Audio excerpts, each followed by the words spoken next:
warahmatullahi wabarakatuh. Yang terhormat dosen penilai UKIN PPG Darjab tahun 2021. Perkenalkan, nama saya Kaprawi SPDI, mahasiswa PPG Darjab UIN Maulana Malik Ibrahim Malang tahun 2021.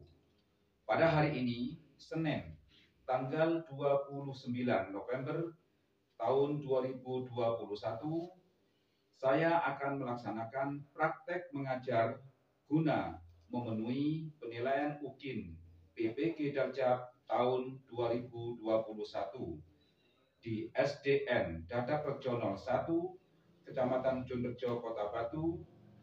Berikut video pembelajaran saya. Assalamualaikum warahmatullahi wabarakatuh. Waalaikumsalam warahmatullahi wabarakatuh.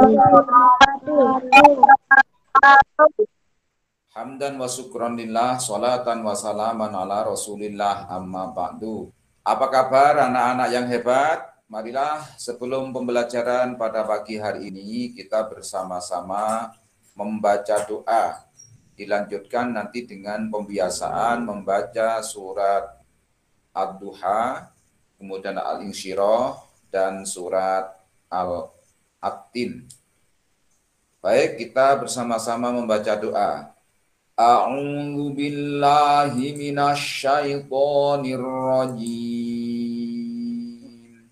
Bismillahirrahmanirrahim. Raditu billahi rabba wa bil islami dinan wa duha wal laili idza saja ma wadda'aka rabbuka wa ma qala. Surat Al-Insyirah. Bismillahirrahmanirrahim. Alam nashrah laka sadrak. Surat At-Tin. Bismillahirrahmanirrahim. Wattini wazzaitun. Alhamdulillah, untuk pembiasaan sudah kita laksanakan. Mudah-mudahan kita senantiasa mendapatkan rahmat dari Al-Quranul Karim yang kita baca. Amin ya robbal alamin. Anak-anak, sebelum kita lanjutkan untuk materi pagi hari ini, perlu saya absen dulu untuk kehadiran Aurel Azhar. Hadir, Pak. Nah, itu ya. Jadi tema kita pada pagi hari ini untuk pendidikan agama Islam dan budi pekerti kelas 6 SD. Temanya yang pertama yaitu tema kelima. Isinya adalah keteladanan Rasulullah Shallallahu Alaihi Wasallam dan sahabat. Tapi pada kali ini kita akan belajar subtema tentang keteladanan Rasulullah Shallallahu Alaihi Wasallam. Yang sebelumnya, tema 4 kita belajar tentang apa? Zakat fitrah. Tentang zakat fitrah. Kira-kira apa ya kaitannya zakat fitrah dengan tema atau subtema keteladanan Rasulullah ini? Nah, baik, sebelum kita lanjutkan, kita ikuti lagu ini bersama-sama. Oke, boleh sambil berdiri.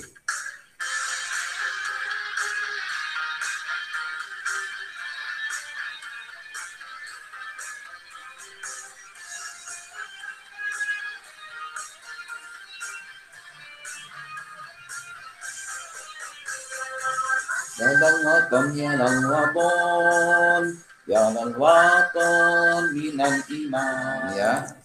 Jadi yang akan kita pelajari pada kesempatan hari ini bisa disaksikan di layar itu adalah kisah keteladanan Nabi Muhammad Shallallahu Alaihi Wasallam. Di antaranya nanti adalah kasih sayang Rasulullah terhadap anak, keluarga, orang tua, dan masyarakat. kemudian kepedulian Nabi Muhammad terhadap lingkungan. Adapun tujuannya ini bisa dipahami bersama-sama. Satu, untuk meyakini kebenaran kisah Nabi Muhammad. Yang kedua, memahami kisah keteladanan Nabi Muhammad. Tiga, berakhlak terpuji, mencontoh keteladanan Nabi Muhammad Shallallahu Alaihi Wasallam. Ini adalah masa-masa di mana ketika baginda Nabi akan dilahirkan, yaitu datang pasukan bergajah yang dipimpin oleh Raja Abraha dan datang ke Mekah untuk menghancurkan lahirkan. Kemudian lahirlah baginda Nabi Muhammad yang akhirnya membawa perubahan di alam semesta ini ya, dan bahkan sekarang sampai kepada kita. Nah, untuk bahan diskusinya nanti ya setelah pembelajaran ini nanti, yang pertama anak-anak nanti menjelaskan tentang silsilah Nabi Muhammad Shallallahu Alaihi Wasallam dari jalur ayah dan ibunya. Untuk memudahkan diskusi kita untuk mencari jawaban itu tadi, salah satunya nanti anak-anak bisa membuka modul Arafah, itu satu. Yang kedua nanti bisa dilihat di buku Pendidikan Agama Islam dan Budi Pekerti kelas 6 tentang keteladanan Rasul. Kemudian yang ketiga boleh mencari sumber lain ya. Yang satu diantaranya bisa dilihat atau didengarkan dari lagu yang saya putar berikut ini.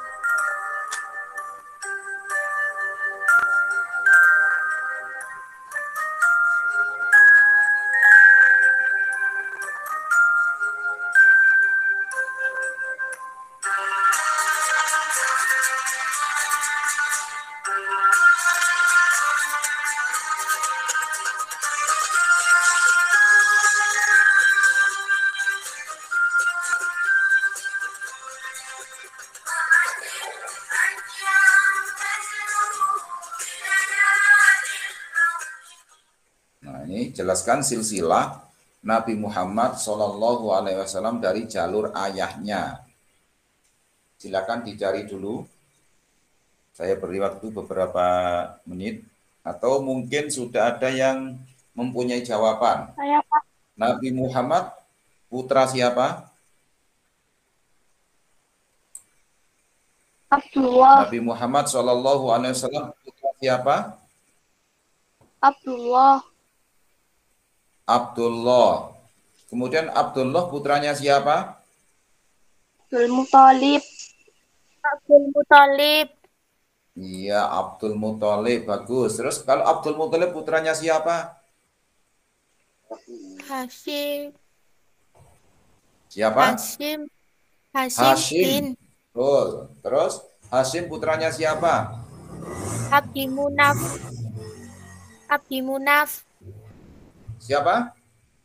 Abdi Munaf. Abdi Munaf apa Abdi Manaf? Abdi Manaf. Abdi Manaf. Ya. Kemudian kalau Abdi Manaf putranya siapa? Husay bin Kilab. Husay bin Siapa? Kilab. Husay bin Kilab. Husay bin Kilab. Abdi Manafnya sendiri putra siapa? Usai. Usai. Baru Usai Usai bin putranya Kilab. siapa? Usai putranya siapa? Kilab. Kilab. Iya, Kilab. Usai putranya Kilab. Berarti coba diulang bersama-sama. Muhammad Shallallahu Alaihi Wasallam bin Abdullah. Abdul Abdullah Muthalib. bin Abdullah. Abdul Muthalib. Abdul Muthalib bin Hashim. Hashim bin Abdi Abdi Manaf. Abdi Manaf. Manaf bin Usai. Usai bin Kilab. Kilab. Muhammad bin Abdullah bin Abdul Muthalib bin Hashim bin Abdi Manaf bin Usai bin Kilab. Itu yang dari jalur ayahnya. Nah, berbeda nanti dengan yang dari jalur ibunya. Coba kita lihat. Kalau ibunya Muhammad Shallallahu Alaihi Wasallam namanya siapa? Ibu baginda Nabi Muhammad.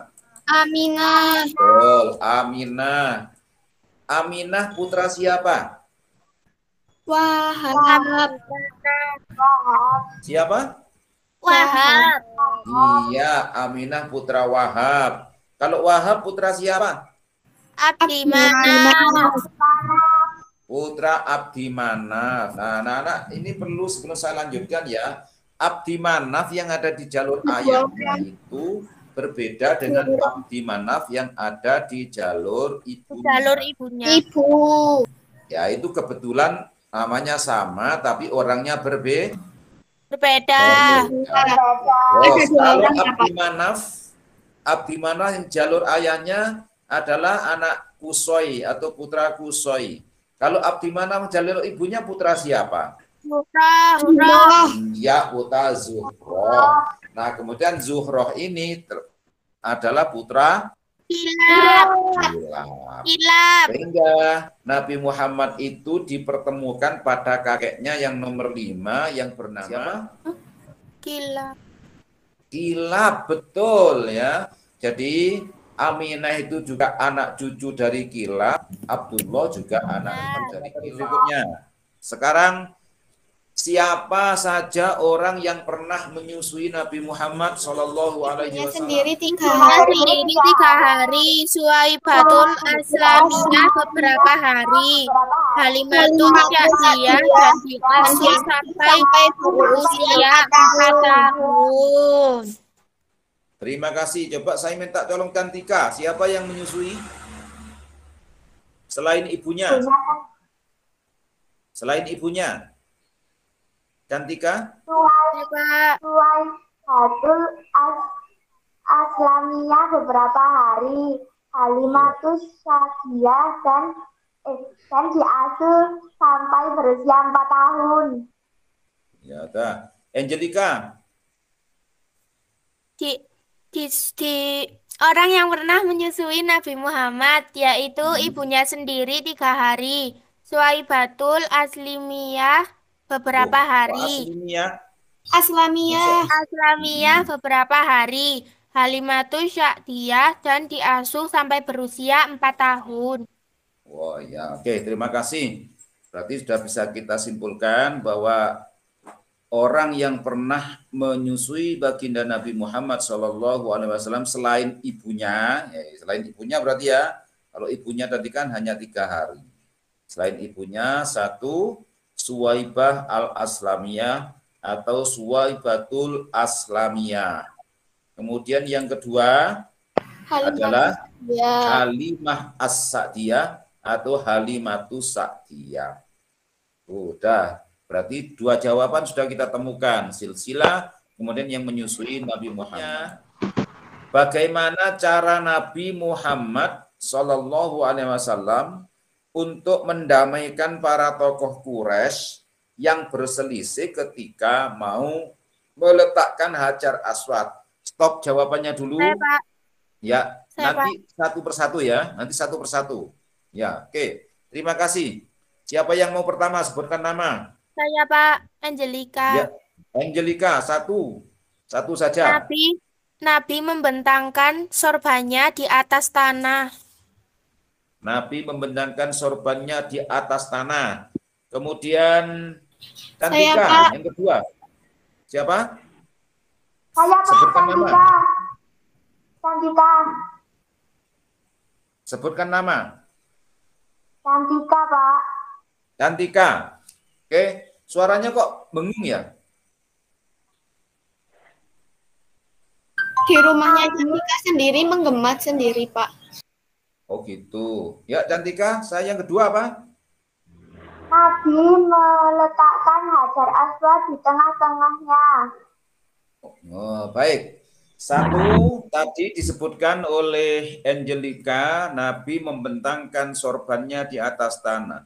Yang kedua disebutkan Cantika, yaitu Nabi meletakkan Hajar Aswad di tengah-tengahnya. Yang ketiga, siapa yang mau jawab? Saya Pak Trisa, silahkan Trisa. 3, Nabi meminta semua kepala suku untuk memegang tepi sorban lalu mengangkatnya bersama-sama.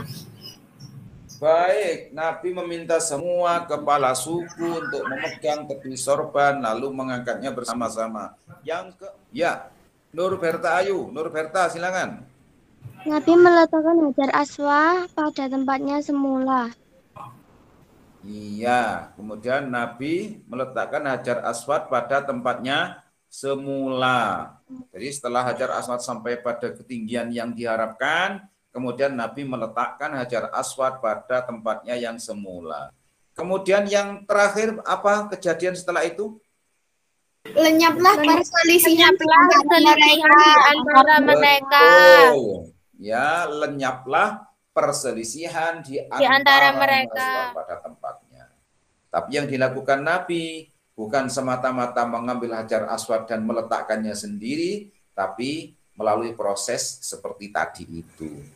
Sehingga semakin dikenallah akhlak Nabi Muhammad di kalangan orang-orang Quraisy bahwa beliau sangat menghormati dan menjunjung tinggi kebersamaan, tidak mementingkan dirinya sendiri.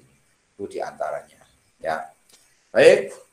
Kalau tadi bagaimana cara Nabi Muhammad untuk mendamaikan para tokoh Quraisy sudah kita temukan jawabannya. Coba berikutnya ini adalah untuk bahan diskusi yang kedua. Ya. Ini silakan disimak dulu baik-baik sebelum nanti dicarikan jawabannya. 1. Jelaskan keteladanan Rasulullah Shallallahu Alaihi Wasallam mengenai kasih sayang terhadap anak, kemudian keluarga, orang tua, dan masyarakat. Tapi bahkan Nabi sangat mencintai semua orang, sekalipun mereka adalah orang non-Muslim. Bahkan sekalipun orang itu mencaci maki Nabi Muhammad tidak pernah membalas dengan kebencian, tapi dengan kasih sayang. Nah, salah satunya bisa disaksikan dalam video berikut ini. Selamat menyaksikan. Apakah orang-orang tidak tahu Muhammad itu pembohong, tukang sihir yang dapat menipu orang lain dengan kata-katanya? Orang yang haus kekuasaan. Kurang ajar si Muhammad itu.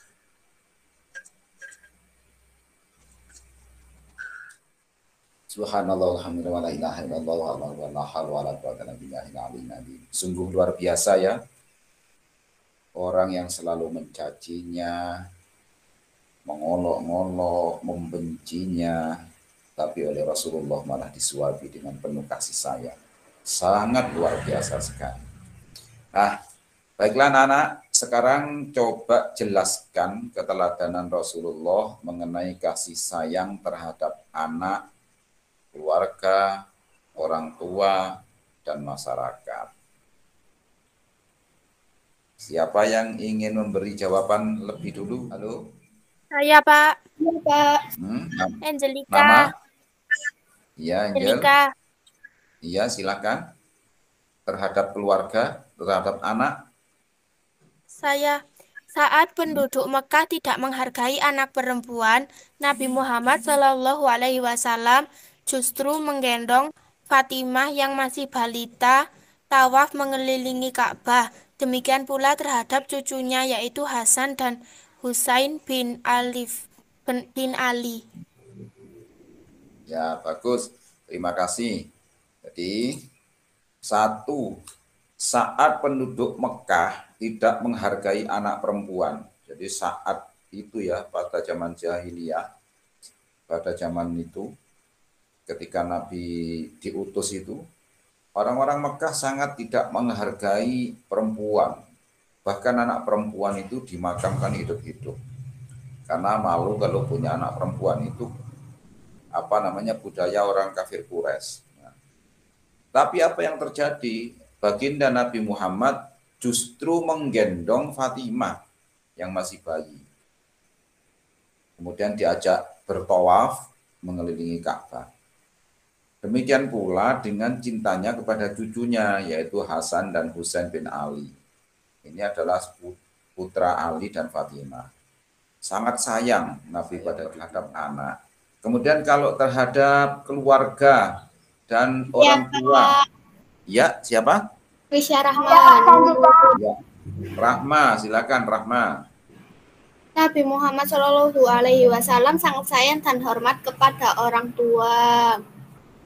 Ya, bagus. Terima kasih ya. Jadi Nabi Muhammad itu sangat sayang kepada orang tua. Nabi sendiri kan yatim piatu, tidak mempunyai ayah. Ayahnya meninggal sejak Nabi di kandungan. Ibunya meninggal sejak Nabi umur 6 tahun.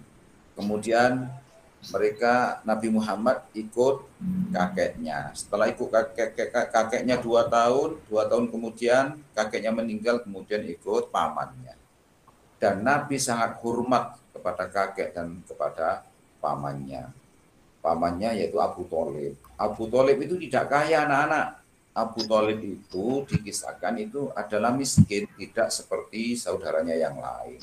Tapi sejak dia menanggung Nabi ketika kakeknya meninggal itu, maka rezekinya menjadi lancar, menjadi perdagangannya juga lancar. Dan Nabi belajar berdagang juga pada pamannya ini.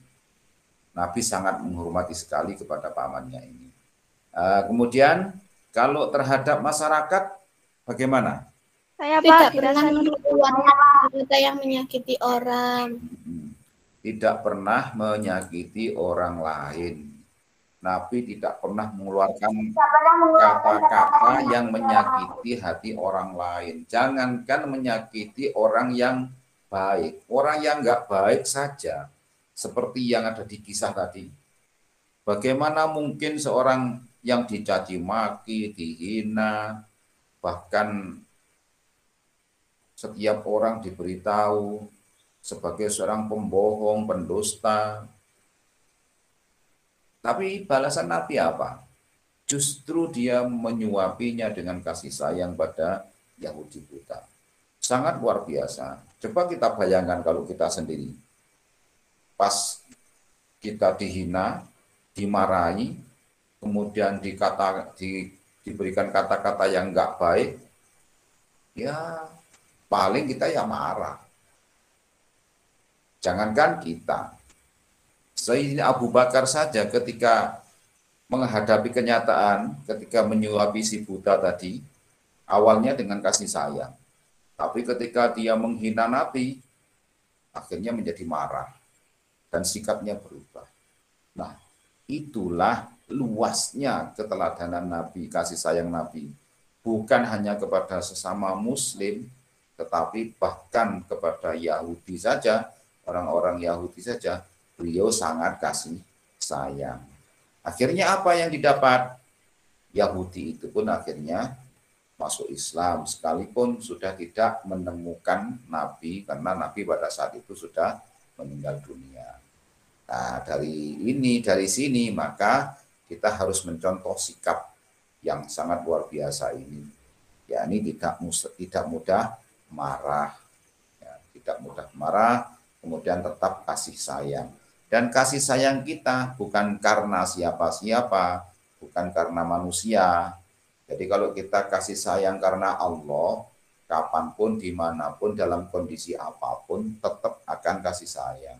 Tapi kalau kita kasih sayangnya hanya karena manusia, karena seseorang, ya kita kasih sayang ketika ada manusia itu, manusia tertentu atau orang-orang tertentu, tapi ketika tidak ada, kita akan berubah menjadi tidak kasih sayang. Itulah kasih sayang baginda Nabi Muhammad SAW. Selanjutnya, saya mohon coba dijelaskan keteladanan Rasul mengenai kepedulian terhadap lingkungan. Saya Pak Trisya Rahmahanum. Risa, silakan. 1. Hemat air. Betul. 1. Nabi itu sangat menghemat air. Ini sesuai dengan kondisi geografis ya, ketika saat itu di Arab Saudi itu kesulitan sekali untuk mencari air karena luasnya padang pasir, tidak ada hutan yang ada di situ, maka air sangat sulit. Sehingga Nabi menyarankan untuk menghemat dalam menggunakan air. Nah, yang harus kita contoh, sekalipun kita berada di negeri Indonesia yang sangat murah air, tetap kita tidak boleh boros dengan air. Kita tetap proporsional menggunakan air sesuai dengan kebutuhan. Azril yang kedua, coba Azril. Tidak melakukan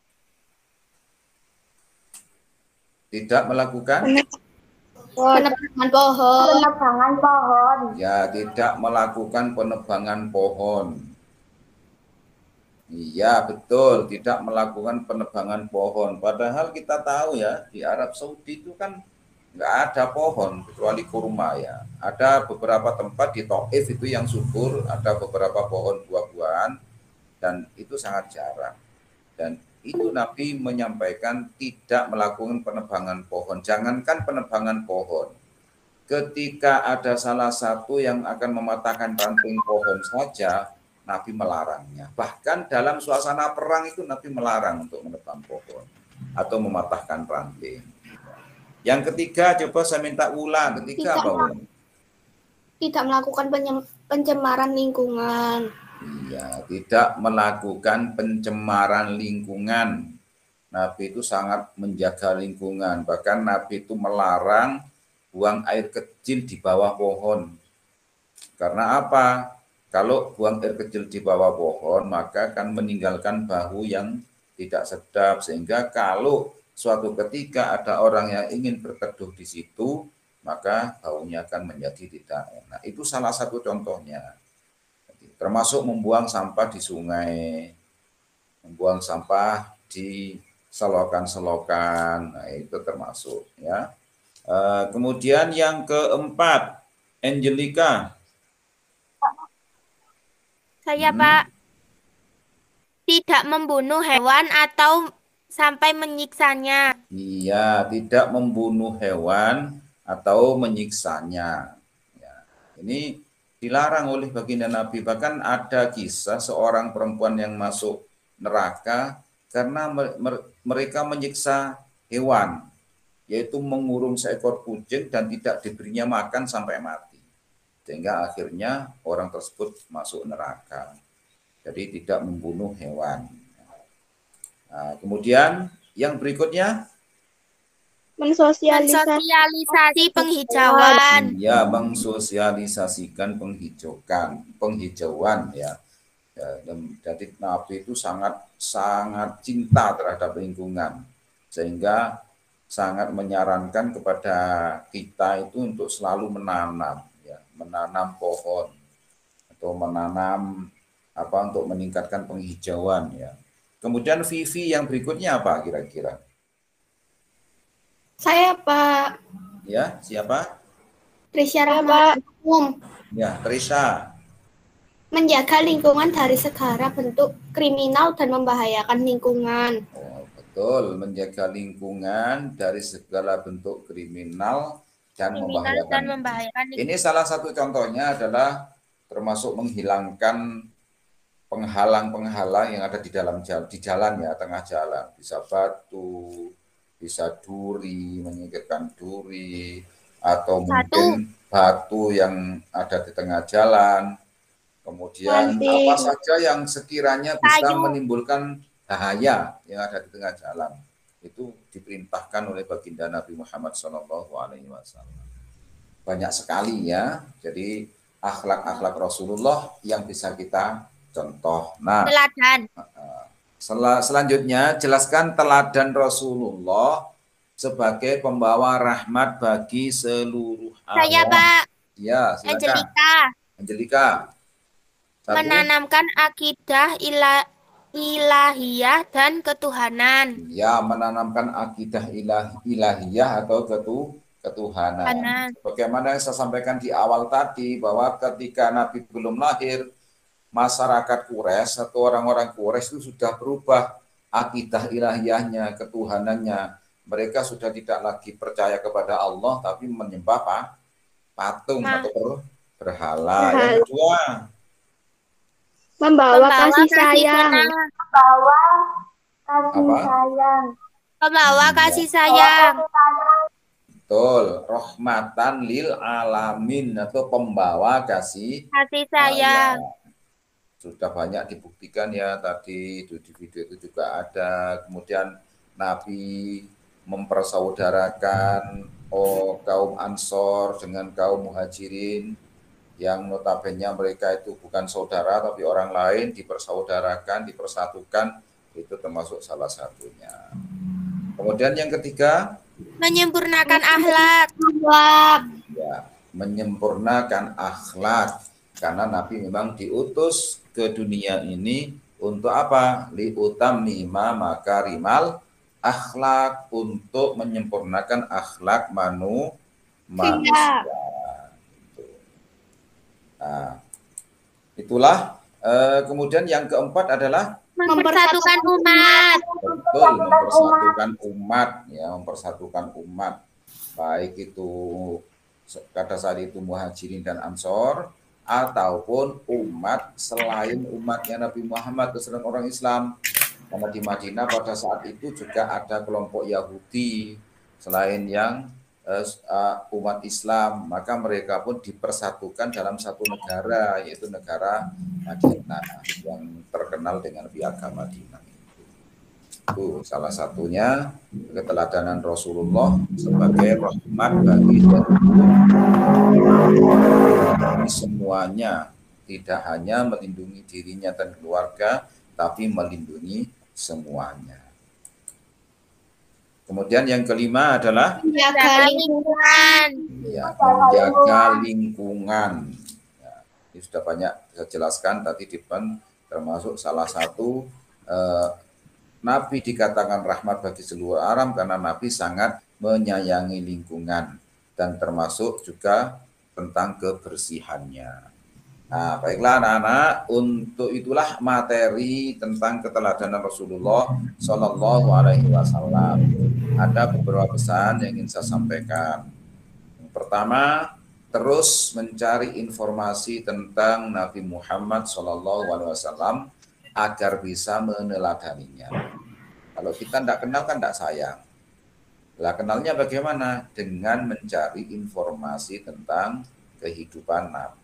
Mulai sejak lahir, bagaimana Nabi bergaul, bagaimana Nabi di masyarakat, bagaimana Nabi dalam memerintah, bagaimana akhlak Nabi ketika berperang, bagaimana dalam keluarga. Semakin banyak yang kita pelajari, maka akan semakin kita kenal. Semakin kita kenal, maka kita akan semakin banyak cinta kepada Nabi Muhammad SAW.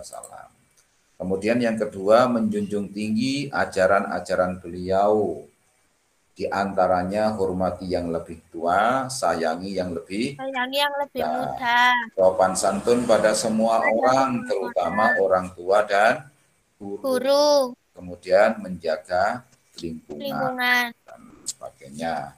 Baiklah anak-anak, terima kasih sudah mengikuti pembelajaran hari ini. Semoga menjadi ilmu yang bermanfaat. Amin ya robbal alamin. Demikianlah untuk pertemuan kita pada kali ini. Kita sudah membahas tentang tema keteladanan Rasulullah Shallallahu Alaihi Wasallam. Selanjutnya, selanjutnya nanti setelah ini pertemuan berikutnya nanti kita akan terus membahas tentang keteladanan sahabat-sahabat Nabi. Sementara untuk materi ini saya cukupkan sekian dulu. Terima kasih. Assalamualaikum warahmatullahi wabarakatuh. Waalaikumsalam warahmatullahi wabarakatuh. Waalaikumsalam warahmatullahi wabarakatuh.